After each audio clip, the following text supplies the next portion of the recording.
避嫌问清对方的身份。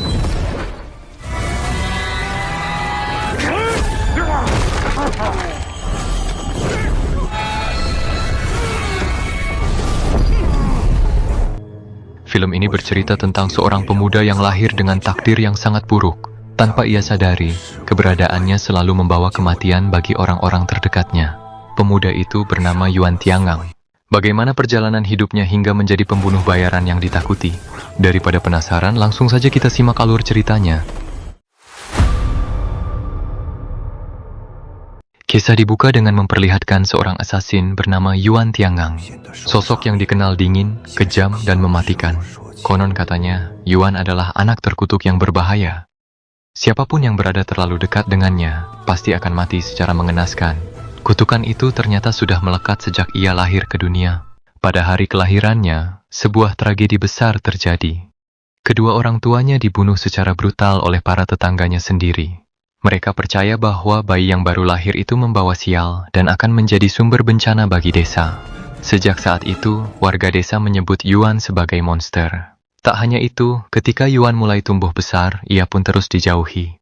Tidak ada yang mau mendekatinya, tidak ada yang mau bermain dengannya, dan tak ada yang mau menganggapnya manusia biasa.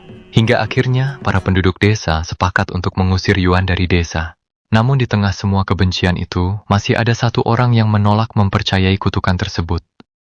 Ia adalah Paman Yuan. Tanpa ragu, sang paman membawa Yuan pergi dari desa dan mengasuhnya dengan penuh kasih sayang. Dia percaya bahwa Yuan bukan anak terkutuk, melainkan anak istimewa yang terlahir dengan takdir besar. Paman Yuan kemudian membawanya ke sebuah tempat terpencil bernama Lembah Legium, tempat para pendekar berlatih dan mengasah kemampuan. Di sanalah Yuan tumbuh dan belajar bela diri. Hari demi hari, Yuan berlatih keras bersama pamannya, mempelajari teknik bertarung, kesabaran, dan cara mengendalikan diri. Pamannya selalu mengajarkan satu hal penting, bahwa kekuatan sejati bukan hanya soal mengalahkan musuh, tapi juga mengalahkan rasa takut dalam diri sendiri. Namun kebahagiaan itu tidak berlangsung lama. Saat Yuan menginjak usia 15 tahun, tubuhnya tiba-tiba melemah. Ia jatuh sakit parah tanpa sebab yang jelas. Hari demi hari kondisinya semakin memburuk, tubuhnya panas tinggi, napasnya tersengal, dan ia sering kehilangan kesadaran. Hingga pada suatu malam, Yuan benar-benar pingsan dan tak sadarkan diri. Di saat itulah, ia mengalami kejadian aneh yang akan mengubah hidupnya selamanya. Dalam keadaan pingsan, Yuan merasa seperti rohnya terlempar ke dunia lain. Ia berada di sebuah alam yang asing, sunyi, dan penuh kabut. Di tengah kehampaan itu, hanya ada satu pohon besar yang tumbuh menjulang tinggi, dengan buah bercahaya yang menggantung di dahannya. Tanpa tahu mengapa, Yuan melangkah mendekati pohon itu. Ia memanjatnya dengan susah payah, lalu memetik dan memakan salah satu buah tersebut. Begitu buah itu masuk ke dalam tubuhnya, energi luar biasa langsung mengalir ke seluruh nadinya. Sekejap kemudian, semuanya menjadi gelap. Sejak saat itu, Yuan sering terbangun dari pingsannya sambil mengigau. Kadang ia berbicara sendiri, kadang tangannya bergerak seolah sedang bertarung dengan sesuatu yang tak terlihat. Pamannya merasa ada yang berubah dalam diri Yuan, namun belum sempat mencari tahu lebih jauh. Sebuah tragedi besar kembali terjadi. Saat Yuan masih terbaring lemah di tempat tidur, Lembah Legium tiba-tiba diserang oleh seorang penyihir jahat. Penyihir itu datang dengan kekuatan mengerikan, menghancurkan bangunan, membantai para murid dan pendekar, hingga lembah yang damai berubah menjadi lautan api dan darah. Tujuan penyihir itu hanya satu, merebut pedang Dragon Abyss, pedang legendaris yang terkenal sangat sakti dan mandraguna. Pedang ini konon memiliki kekuatan luar biasa besar, mampu membuat siapapun yang memilikinya menjadi tak terkalahkan. Namun sang paman telah menyembunyikan pedang tersebut di tempat yang aman. Dengan sisa tenaga yang dimilikinya, sang paman memilih mengorbankan nyawanya sendiri demi melindungi pedang itu agar tidak jatuh ke tangan jahat. Akhirnya, penyihir itu pergi tanpa mendapatkan pedang yang diincarnya, namun Lembah Legium telah hancur total.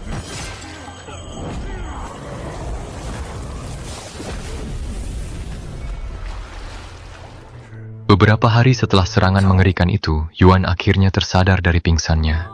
Namun ketika matanya terbuka, dunia yang ia lihat sudah bukan lagi Lembah Legium yang damai dan penuh latihan bela diri. Yang tersisa hanyalah puing-puing bangunan yang runtuh, tanah hangus terbakar, dan bau kematian yang menyelimuti udara. Dengan tubuh yang masih lemah, Yuan bangkit perlahan dan berjalan tertatih menyusuri lembah. Di setiap sudut ia melihat jasad para murid dan pendekar yang dulu sering berlatih bersamanya. Mereka kini terbujur kaku, tak bernyawa. Langkahnya terhenti ketika ia melihat deretan batu nisan yang baru dibuat secara sederhana.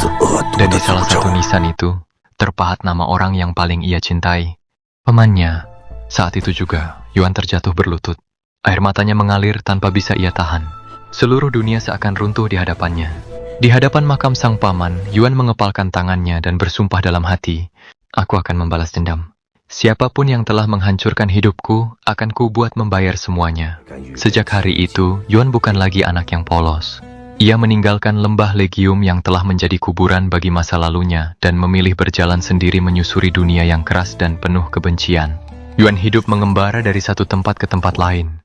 Tanpa keluarga, tanpa tujuan yang jelas selain satu, mencari siapa pembunuh pamannya dan menghancurkan mereka semua. Namun hidup di dunia luar tidaklah mudah. Untuk bertahan hidup, Yuan memanfaatkan kemampuan bertarungnya dan memilih jalan gelap. Ia menjadi pembunuh bayaran. Setiap target yang ia bunuh, bukan hanya demi uang, tapi juga demi mengumpulkan informasi tentang dunia bawah dan jaringan orang-orang berkuasa. Seiring waktu, kekuatan aneh dalam dirinya mulai muncul dengan sendirinya. Tanpa ia pelajari, tanpa ia sadari, Yuan memiliki kemampuan untuk meramalkan kematian seseorang hanya dengan mengetahui tanggal lahir orang tersebut. Banyak klien yang datang bukan hanya untuk membunuh musuh, tapi juga untuk mengetahui kapan ajal mereka tiba. Kemampuan ini membuat nama Yuan semakin dikenal, sekaligus ditakuti. Namun meski sudah bertahun-tahun berlalu, satu hal belum juga terjawab. Yuan masih belum mengetahui siapa penyihir yang menghancurkan lembah Legium dan membunuh pamannya. Karena itulah, Yuan terus berpindah dari desa ke desa, mencari orderan, mencari petunjuk, dan mencari jawaban. 15 tahun berlalu begitu saja. Kini Yuan telah menginjak usia 30 tahun. Wajahnya dingin, tatapannya tajam, dan auranya memancarkan bahaya. Pada suatu hari, Yuan singgah sementara di sebuah desa kecil bernama Desa Mantowo. Disinilah takdir mempertemukannya dengan seseorang yang kelak mengubah jalan hidupnya. Di desa itu, Yuan bertemu dengan seorang wanita cantik bernama Huan Yin Man. Namun Yin bukan wanita biasa. Ia adalah seorang pengajian penghubung di antara para klien dan pembunuh bayaran. Yin dikenal cerdas, tenang, dan memiliki cara unik dalam menentukan bayaran. Ia menghitung harga sebuah nyawa berdasarkan berat tulang korban dan umur target. Cara itu membuat Yuan sempat terkejut, namun ia tetap menerima sistem tersebut. Karena baginya, yang terpenting adalah pekerjaan dan informasi. Tak lama setelah itu, Yin memberikan Yuan sebuah tugas penting. Targetnya kali ini adalah seorang jenderal kerajaan. Saat Yuan menyusup ke area target, ia mendapati sang jenderal baru saja terlibat pertempuran besar demi menyelamatkan prajurit-prajuritnya. Satu persatu prajurit menghadang Yuan, namun dengan satu gerakan cepat, Yuan menghabisi mereka tanpa kesulitan.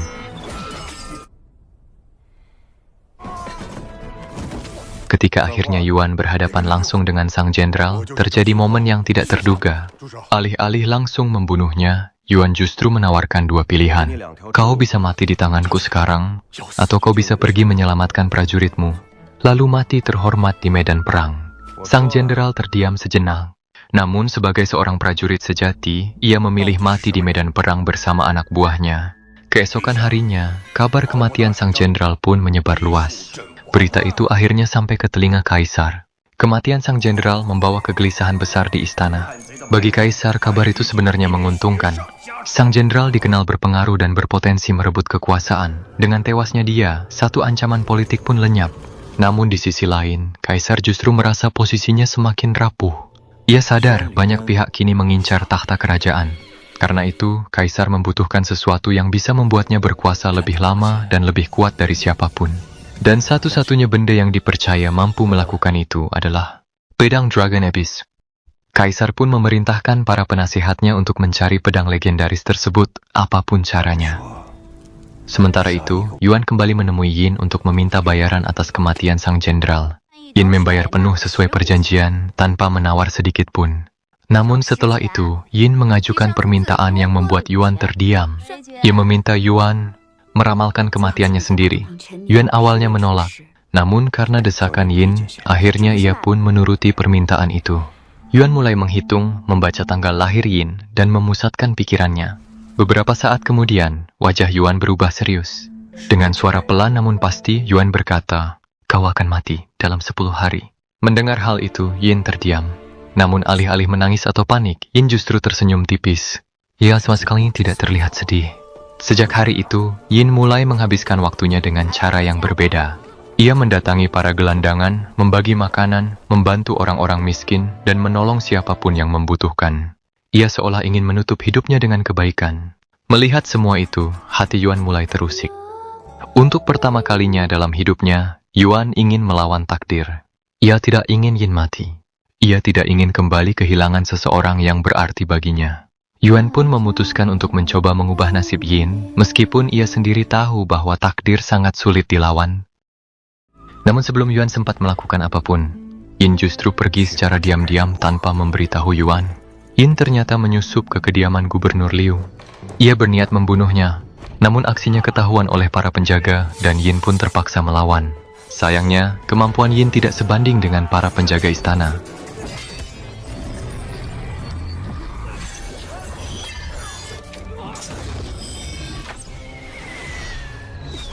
Saat ia hampir kalah, muncul seorang pria berjubah putih dengan rambut gondrong yang langsung melumpuhkannya hanya dengan beberapa gerakan.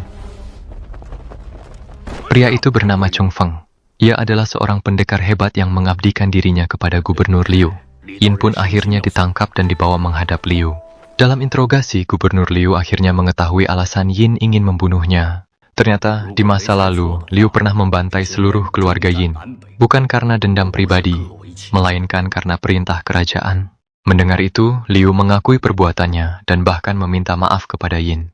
Namun sebagai pejabat kerajaan, ia tetap harus menghukum Yin atas percobaan pembunuhan. Ia memerintahkan para penjaga untuk membawa Yin ke penjara.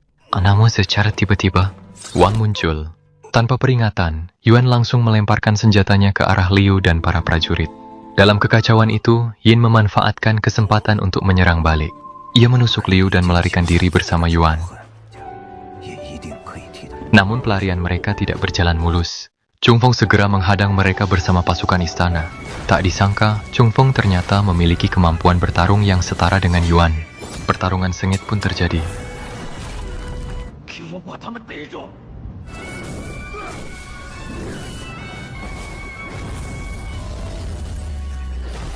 Lebih mengejutkan lagi, Chung Feng ternyata memegang pedang Dragon Abyss.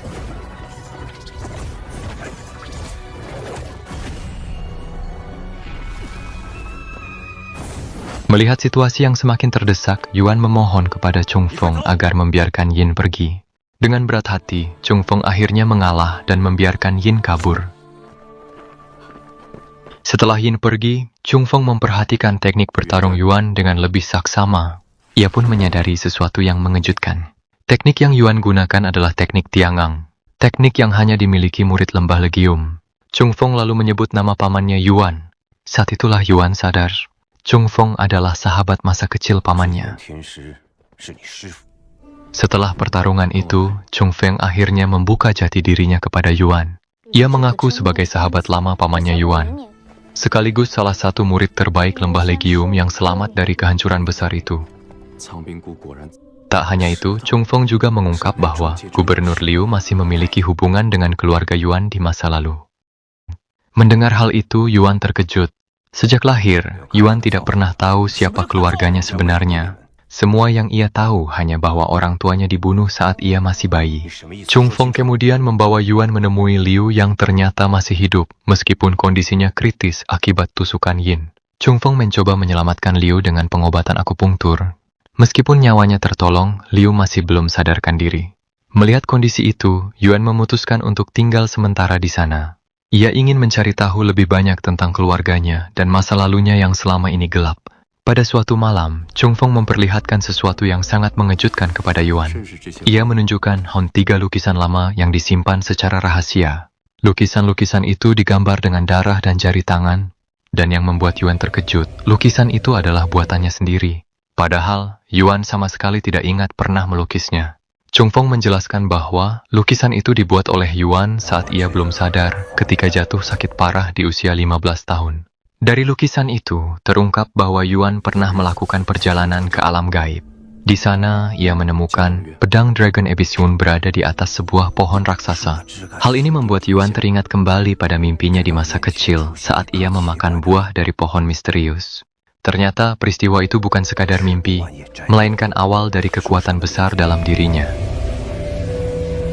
Chung Feng juga menceritakan bahwa saat lembah Legium diserang oleh penyihir jahat, Yuan sempat menghilang secara misterius. Ia seolah dilindungi oleh kekuatan tak terlihat, seperti dewa yang sedang menjaga nyawanya. Mendengar semua itu, Yuan pun teringat bahwa saat sakit parah, ia sering bermimpi tentang dunia lain, tentang pohon besar, dan tentang pedang bercahaya. Suatu hari, Yuan terbangun dan berkata bahwa ia pernah berada di atas sebuah batu besar. Chung Feng langsung menyadari bahwa batu yang dimaksud adalah batu Starmon. Batu Starmon adalah tempat jatuhnya bintang berkah, sebuah fenomena langit yang dipercaya memiliki mukjizat luar biasa dan mampu menyembuhkan segala penyakit. Chung Feng pun mengusulkan agar mereka membawa Gubernur Liu ke Batu Starmon agar ia bisa sadar kembali. Chung Feng yakin bahwa Gubernur Liu adalah sosok penting yang kelak akan menjadi kaisar ke-21 dan menyelamatkan kekacauan yang sedang melanda negeri. Sementara itu, Yuan mengungkapkan niatnya yang lain. Ia ingin membalas dendam atas kematian pamannya dan sekaligus menyelamatkan Yin dari takdir kematiannya. Namun Chung Feng memperingatkan Yuan bahwa takdir Yin mungkin tidak bisa diubah. Yuan tidak setuju. Ia percaya bahwa takdir bukan sesuatu yang mutlak. Bagi Yuan, jika manusia menyerah pada takdir, maka hidup tak ada artinya. Karena itu, mereka pun memutuskan untuk membawa Liu menuju Batu Starmon. Namun tanpa mereka sadari, di sisi lain, ada kekuatan gelap yang sedang mengintai. Di sisi lain kerajaan, seorang penyihir kerajaan bernama Yuji sedang menyusun rencana besar. Ia bukan penyihir biasa. Yuji adalah anggota kelompok rahasia yang bergerak di balik bayang-bayang kekuasaan. Ambisinya hanya satu, merebut takhta kerajaan. Tongkat hitam yang selalu ia bawa menjadi ciri khasnya, sekaligus simbol kekuatan sihir gelap yang ia kuasai. Tanpa banyak orang tahu, Yuji adalah dalang di balik banyak tragedi yang terjadi, termasuk kehancuran lembah Legium. Suatu hari, Yin datang menemui Yuji tanpa mengetahui jati dirinya yang sebenarnya. Yin memohon bantuan agar bisa menyelamatkan seseorang tanpa tahu bahwa ia sedang berbicara dengan pembunuh pamannya Yuan. Yuji berpura-pura baik dan bersedia membantu Yin. Namun dalam hatinya, Yuji melihat kesempatan emas. Karena jika ia bisa mendapatkan pedang Dragon Abyss, maka jalan menuju takhta akan terbuka lebar. Yuji pun segera mengirim pasukannya untuk menyerbu tempat persembunyian Gubernur Liu. Namun saat pasukan itu tiba, tempat tersebut sudah kosong. Tak ingin kehilangan jejak, Yuji menggunakan ilmu sihir dukun yang ia kuasai untuk melacak keberadaan mereka. Akhirnya, Yuji menemukan lokasi tujuan mereka, Gunung Qi, tempat Batu Starmon berada. Sementara itu, Yuan dan Chung Feng telah tiba di Gunung Qi. Mereka membaringkan Gubernur Liu di atas Batu Starmon dengan harapan ia akan segera sadar. Namun yang terjadi di luar dugaan. Meski telah berada di atas Batu Starmon, Liu belum juga menunjukkan tanda-tanda akan bangun. Padahal, menurut ramalan Yuan, Liu seharusnya sembuh saat itu juga. Di tengah kebingungan itu, tiba-tiba mereka kedatangan tamu tak diundang. Yin datang bersama Yuji dan pasukannya. Saat Yin melihat Yuan berdiri bersama Chung Feng dan Gubernur Liu, ia merasa dikhianati. Ia mengira Yuan telah bekerja sama dengan orang-orang yang selama ini menjadi musuhnya. Dalam kekecewaan, Yin memerintahkan Yuji untuk menghabisi mereka semua. Pertempuran besar pun tak terelakkan. Prajurit-prajurit Yuji maju menyerang satu persatu, namun Yuan dengan mudah menghabisi mereka. Melihat pasukannya satu persatu tewas, Yuji akhirnya turun tangan sendiri. Ia mengeluarkan kekuatan sihirnya dan mengendalikan para prajurit yang sudah mati dengan tongkat hitamnya. Para prajurit itu bangkit kembali sebagai mayat hidup. Saat menyaksikan kekuatan itu, Yuan tersentak. Ia langsung sadar, Yujilah penyihir jahat yang telah menghancurkan lembah Legium dan membunuh pamannya. Amarah Yuan pun meledak. Dengan kekuatan api yang menyala dari dalam tubuhnya, Yuan menghancurkan semua prajurit mayat hidup itu dalam sekejap.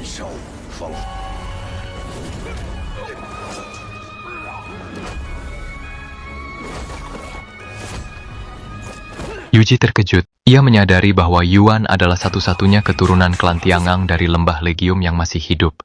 Tak ingin membiarkan kekuatan Yuan berkembang lebih jauh, Yuji pun berniat membunuhnya secepat mungkin. Namun Yin yang melihat niat jahat Yuji mulai ragu. Ia tidak tega melihat Yuan dibunuh oleh penyihir itu. Yin pun mencoba menghentikan Yuji. Dalam kemarahannya, Yuji mengeluarkan sihir terkuatnya. Ia membangkitkan lebih banyak mayat hidup dan membuat Yuan kewalahan. Akhirnya, Yuan terkena sihir tongkat hitam Yuji dan tidak bisa bergerak. Melihat Yuan tak berdaya, Yin mencoba menebas tongkat tersebut demi mematahkan sihir. Namun malang tak dapat ditolak. Yin justru tewas di tangan Yuji.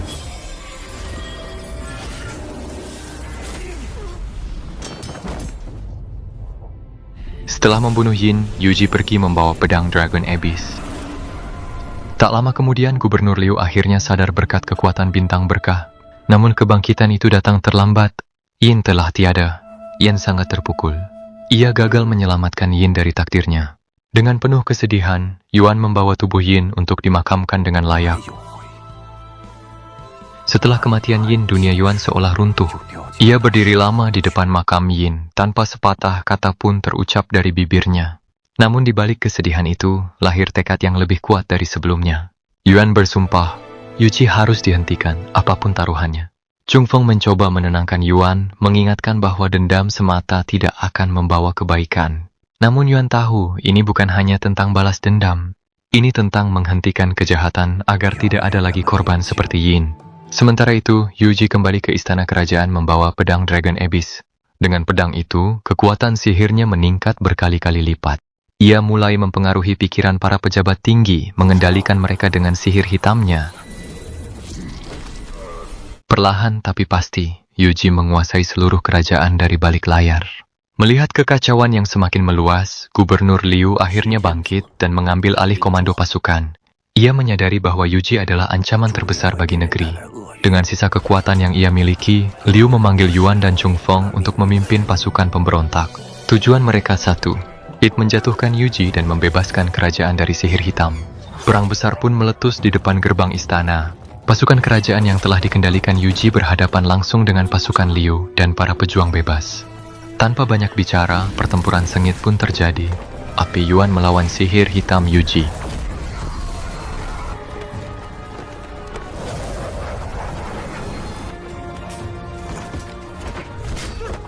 Dengan teriakan penuh amarah dan kesedihan, Yuan melepaskan seluruh kekuatan yang selama ini terpendam.